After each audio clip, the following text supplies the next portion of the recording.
नमस्कार सांग मैंने चलतु आज बनैबा फिंगर चिप्स जमती आप भोजी रे खाई था पूरा भोजी स्टाइल फिंगर चिप्स बनैबा देखो के क्रिस्पी है कलर भी केते भल आ छोट ठू बड़ मान समस्त को पसंद आसे।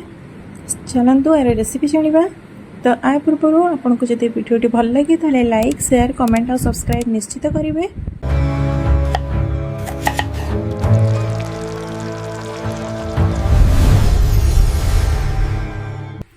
चलतु बनैबा मो प्रथम सबू परिवा नहीं आपे जहाँ भी आवेलेबल थी ने कलर मुझे कहीं देहपाई बहुत भल आउ चिप्स भी बहुत सुंदर लगी थाए सब नहीं आप जहाँ परिवा आवेलेबल थी आप सब नहीं जी मुझे टी लंबा लंबा पीस रे काटी नहीं देखो ये साइज रखिए पतला पतला आउ लंबा करी काटिबे यही भाव में सब परिवा को काटी आप धोई कर नहीं जी। तापर गोटे छेसा मसला करने मोटे हेमदस्ता नहीं से अदा आ कंचा लंका को भल भाव में छेची से आड करवा देखु यही भाव में छेचिक आम अदा कंचा लंका आड करवा या द्वारा फ्लेवर बहुत भल आसी थाए सबको आम से आड करनवा।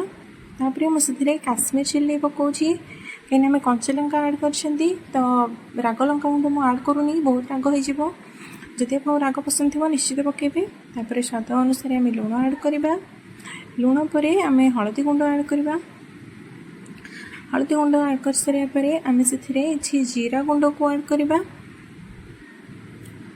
जीरा गुंड मु गोटे चमच आड कर सब गुंड मसला को आड कर सारापर आम से बेसन आड करवा देखु मोर परिवार क्वांटिटी अधिक अच्छी से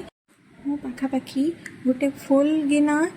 से बेसन आड कर चाउल गुंड आम से आड करदे चाउल गुंड को मु अल्प ही आड कर पाखापाखि 4 चमच तापर आम से कॉर्नफ्लावर आड करदे कॉर्नफ्लावर पर आम से कला जीरा आड करवा क्षमा करेंगे से देखापी भूली जाइली तापर सबको भल भाव में मिक्स करनवा देखो ये भाव में सब गुड़ा को आम मिक्स करनवा जमी कोट होकर रहा दरकार सब परिवा उपरे हमर मसला आ कॉर्नफ्लावर चाउल गुंड सब देखो केते भल भाव में मिसी जाइए तापर तेल गरम करनवा भल भाव में कड़ाई तेल गरम करेंगे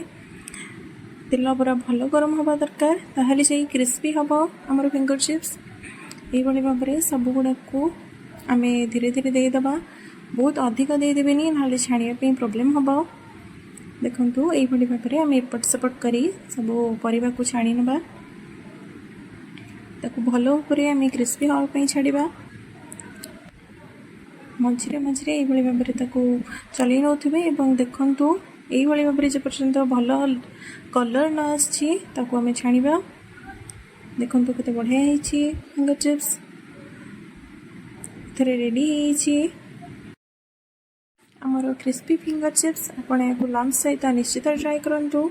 बहुत सुंदर लगे जदि रेसिपी पसंद आसे ताहले निश्चित कमेंट करेंगे केमती लगे।